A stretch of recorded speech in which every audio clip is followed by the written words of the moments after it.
अऊज़ु बिल्लाहि मिनश्शैतानिर्रजीम बिस्मिल्लाहिर्रहमानिर्रहीम अस्सलामु अलैकुम रहमतुल्लाहि व बरकातुहू। सबसे पहले ये कहानी सुनो।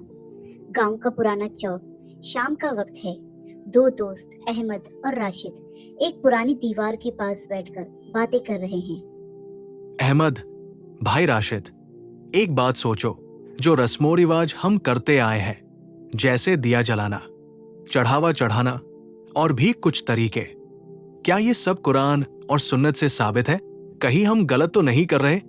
राशिद थोड़ा गुस्सा होते हुए, अरे भाई अहमद, तुम हर बात में नई नई बातें ले आते हो। हमारे बड़े बुजुर्ग जो करते आए हैं वही ठीक है। हम तो वही करेंगे जो अपने बाप दादा को करते देखा है। अगर उन्होंने किया है तो गलत कैसे हो सकता है? अहमद चुप हो गया। उसने दिल में सोचा, ये तो वही बात है जो कुरान में भी लिखी है, फिर भी हम अकल से काम नहीं लेते। हम तो वही करते हैं जो हमारे बड़े करते थे। दोस्तों, ये सिर्फ एक राशिद की बात नहीं है। हर दौर में लोगों ने हक से मुंह मोड़कर यही कहा है, हम तो वही करेंगे जो अपने बाप दादा को करते हुए पाया। अब रहा सवाल अपने बड़ों या बाप दादाओं की बात मानने का, तो इसमें दो पहलू हैं। सबसे पहला पहलू इज्जत और तजुर्बे का। हमारे बड़े बुजुर्गों ने अपनी जिंदगी के तजुर्बों से बहुत कुछ सीखा और किया। बहुत सारी बातें उनकी सही भी होती हैं, क्योंकि उन्होंने मेहनत, सादगी, ईमानदारी और सब्र को अपनाया। हमें उनसे ये सीखना चाहिए। दूसरा पहलू गलती और कमी का। लेकिन इंसान कभी भी गलती से पाक बिना गलती के नहीं होता। अल्लाह ने हिदायत के लिए किताबें और पैगंबरों को भेजा। अगर हर इंसान हमेशा सही ही होता तो अल्लाह ताला नबी क्यों भेजता? यानी सिर्फ इसलिए कि बड़े ऐसा करते थे, ये अपने आप में ही सही होने की गारंटी नहीं है। सही चीज अपनाना चाहिए, चाहे वो हमारे बड़ों ने की हो या ना की हो। और अगर किसी बात में हमारे बड़ों से गलती हुई है तो हमें उस गलती को आगे नहीं बढ़ाना चाहिए, बल्कि कुरान और सुन्नत की रोशनी में सही रास्ता चुनना चाहिए। हमारे बड़े हर बात में गलत नहीं थे और हर बात में सही भी नहीं थे। जो उनकी बातें हक और शरीयत के मुताबिक हैं, वो हमें जरूर अपनानी चाहिए।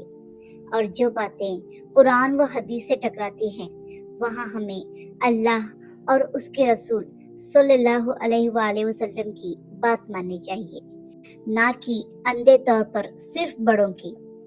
कुरान करीम में कई जगहों पर अल्लाह ताला ने ये हकीकत बयान की है कि जब नबियों ने अपनी कौम को हक की दावत दी तो उन्होंने यही बहाना बनाया, हम तो वही करते हैं जो हमारे बाप दादाओं को करते हुए पाया।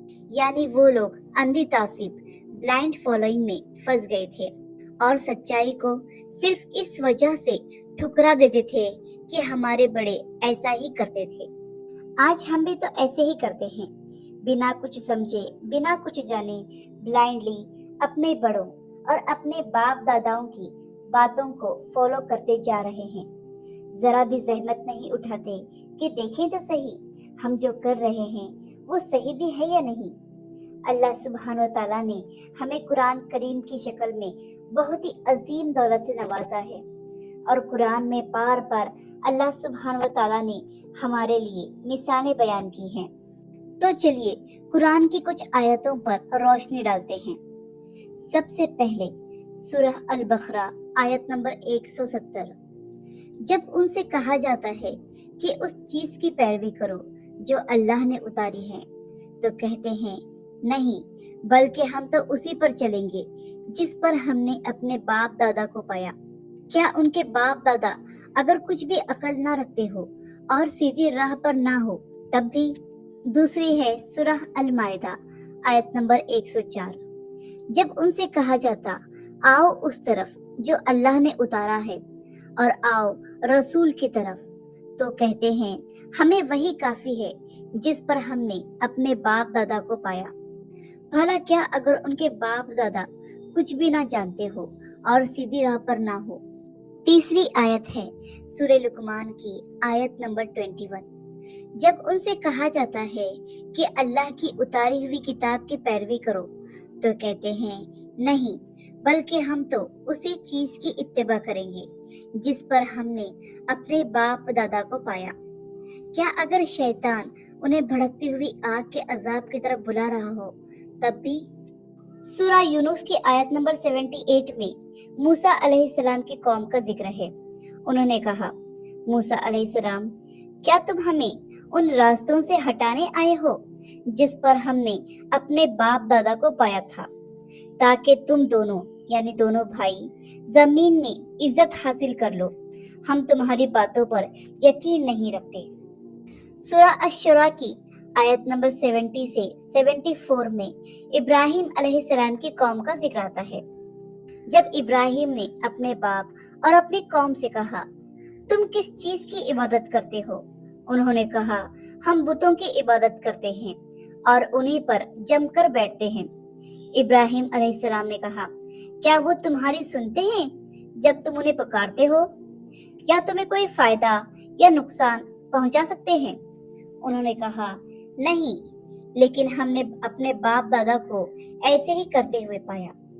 इन सभी आयात से इस बात का अंदाजा हो जाता है कि तकरीबन हर नबी की कौम का यही कहना होता था कि हम तो वही करेंगे जो हमारे बाप दादा किया करते थे। अल्लाह सुब्हान व तआला ने कुरान में ये साफ कर दिया है कि सिर्फ इसलिए कि हमारे बड़े ऐसा करते थे वो सही होने की दलील नहीं बनती। सही और गलत का पैमाना सिर्फ और सिर्फ अल्लाह सुब्हान व तआला तय करते हैं, जो हमें कुरान और सुन्नत से पता चलता है। दोस्तों, अब जरा फिर से आप लोगों की इस तरफ तवज्जो चाहूंगी। अपना जायजा जरूर लें कि कहीं आप बाप दादा के दिन को फॉलो करने के चक्कर में अल्लाह सुब्हान व तआला को नाराज तो नहीं कर रहे। कहीं बाप दादा का दिन फॉलो करने के चक्कर में शिर्क और बिदात में तो नहीं पड़ गए? क्योंकि सही बुखारी की हदीस है 1238, रसूल अल्लाह सल्लल्लाहु अलैहि वसल्लम ने फरमाया, जो शख्स इस हालत में मरे कि वो अल्लाह के साथ किसी और को शरीक करे यानी शिर्क करे, तो वो जरूर आग में यानी जहन्नुम में जाएगा। और जो शख्स इस हालत में मरे कि उसने अल्लाह के साथ किसी को भी शरीक ना किया, तो वो जरूर जन्नत में जाएगा। एक और हदीस के हवाले से हम बिदात को भी समझते हैं। सुनन अन-निसाई की हदीस 1578, रसूल अल्लाह सल्लल्लाहु अलैहि वसल्लम अपने खुतबे में फरमाते हैं, जो शख्स को अल्लाह हिदायत दे उसे कोई गुमराह नहीं कर सकता, और जिसे अल्लाह गुमराह कर दे उसे कोई हिदायत नहीं दे सकता। सबसे सच्ची बात अल्लाह की किताब है और सबसे बेहतरीन हिदायत मोहम्मद सल्लल्लाहु अलैहि वसल्लम की हिदायत है। और सबसे बुरी चीजें वही नई नई चीजें हैं, इनोवेशन से जो दीन में दाखिल की जाती हैं। हर नई चीज बिदात है और हर बिदात गुमराही है और हर गुमराही का अंजाम आग यानी कि जहन्नुम है। जज़ाकल्लाहु खैरा। प्यारे दोस्तों, इस वीडियो को सवाब जारिया की नियत से ज्यादा शेयर करें, और वीडियो पसंद आया है तो लाइक और कमेंट करना बिल्कुल भी ना भूलें, ताकि ये वीडियो ज्यादा से ज्यादा रिकमेंड में जाए। फिर एक बार जज़ाकल्लाहु खैरा।